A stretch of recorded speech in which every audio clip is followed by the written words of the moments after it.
gente quase não encontra carros a diesel aqui no Brasil para vender, hoje eu vou te explicar. Vem comigo. Sai fora daí, moleque. Vai caçar o que fazer.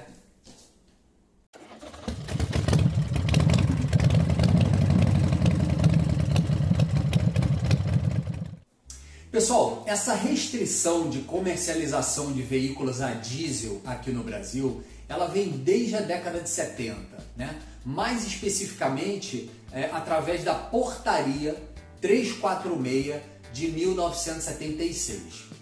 Quer dizer, eu nem estava no saco de papai ainda e já havia essa restrição aqui no Brasil. E por que essa restrição aconteceu? Basicamente, para começo de conversa, à época, o Brasil ainda não era autossuficiente na produção de petróleo como é hoje. Mais ou menos autossuficiente como é hoje, né? Mas o fato é que o Brasil precisava importar cerca de 78% do petróleo que a gente consumia internamente. Ou melhor, a gente só produzia proporcionalmente 22% do petróleo que a gente utilizava. E como vocês são inteligentes e bem informados, vocês sabem que o diesel ele é produto, né, da destilação do petróleo bruto. Ou, em outras palavras, o diesel é um subproduto do petróleo. E na década de 70, praticamente todos os veículos, veículos de carga, veículos de transporte, máquinas agrícolas, máquinas de construção civil, quer dizer, todo esse veículos e maquinários de infraestrutura utilizavam óleo diesel como combustível. E nessa mesma década de 70, mais especificamente entre 73 e 74, a gente teve uma crise do petróleo. Ela fez com que o preço do barril disparasse 400% no mercado internacional. Então veja, nós tínhamos uma grande demanda de diesel para ser utilizadas por veículos e máquinas da área de infraestrutura, pelo setor de infraestrutura do país. E o preço do petróleo disparou.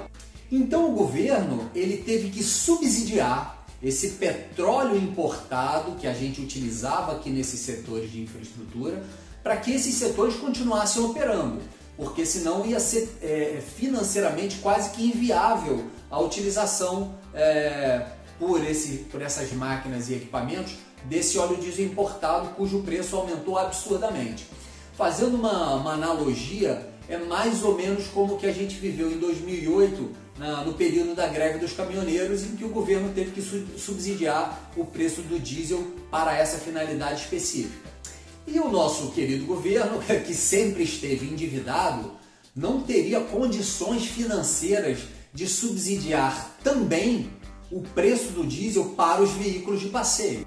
Então criou uma restrição para que somente ônibus, caminhões, picapes e utilitários pudessem continuar utilizando esses motores. Outro fator que também contribuiu para essa restrição foi o fato do diesel produzido à época ele ser muito poluente. Ele tinha um índice, um nível de enxofre na sua composição que era altíssimo.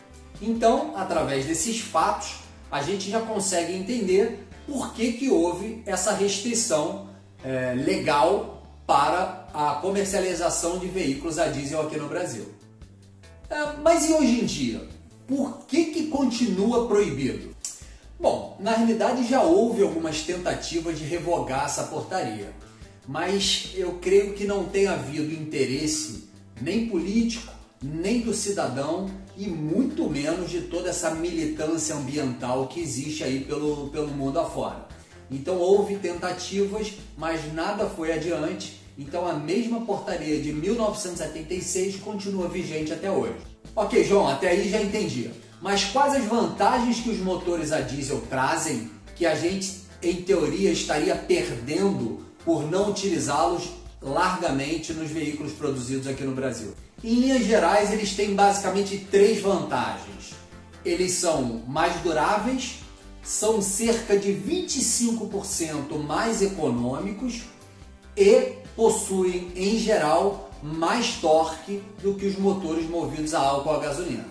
Por outro lado, eles são motores ainda sensivelmente mais caros, eles são mais poluentes, mais barulhentos e vibram mais do que os motores a gasolina álcool.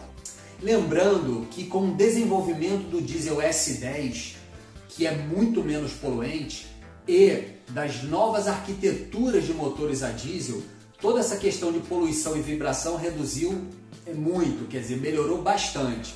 E a gente encontra, por exemplo, quem já teve a oportunidade de ir, especialmente na Europa ou nos Estados Unidos, a gente vê veículos de passeio movidos a diesel que têm um comportamento muito próximo dos veículos movidos a álcool e a gasolina. Mas a realidade, gente, é que o mundo todo, especialmente a Europa, que eu acabei de citar, cujo o índice, o percentual de veículos de passeio a diesel corresponde a quase 60% da sua frota, a realidade é que está todo mundo reduzindo sensivelmente a sua tanto o consumo e, consequentemente, a produção de veículos a diesel.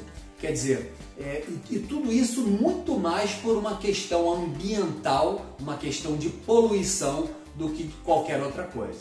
A verdade é que essa questão da poluição, essa questão ambiental, ela realmente está dominando a agenda do cenário econômico e, obviamente, as montadoras não vão fugir disso ao redor do mundo, né? Então, hoje, com os veículos, principalmente que utilizam na sua arquitetura de composição de motores, que utilizam turbocompressores, então é toda a atuação, né? A tendência que se chama de downsize, motores menores com turbocompressores, motores elétricos, motores híbridos. Então há uma tendência muito grande para a adoção desse tipo de motores em detrimento aos motores a diesel, que ainda assim são muito mais poluentes do que os motores a gasolina e a álcool, e em relação aos elétricos e híbridos, então não há nem o que se falar. Então realmente há uma tendência no mundo, e no Brasil também não seria diferente, de que esses motores a diesel cada vez sejam menos utilizados, ficando restritos a determinados tipos, a determinados setores em que eles ainda são, por mais que sejam poluentes, etc., eles ainda possuem uma relação custo-benefício melhor em serem utilizados, como caminhões, ônibus, máquinas, enfim, as mesmas que eu já citei anteriormente. Mas é claro que continuam existindo diversas pesquisas para que esses mesmos veículos também passem a adotar a eletricidade como fonte primária de geração de energia. Então, a gente não se surpreenda se num futuro próximo a gente passar a ter ônibus, caminhões, etc., utilizando a eletricidade como sua fonte de energia para os motores. Então, o resumo da ópera é que o Brasil, sem querer, acabou se antecipando uma tendência desde a década de 70, restringindo a utilização de veículos a diesel para a utilização de motores a diesel para os veículos de passeio. É isso, meus amigos, espero que vocês tenham gostado como sempre, um forte abraço, fui!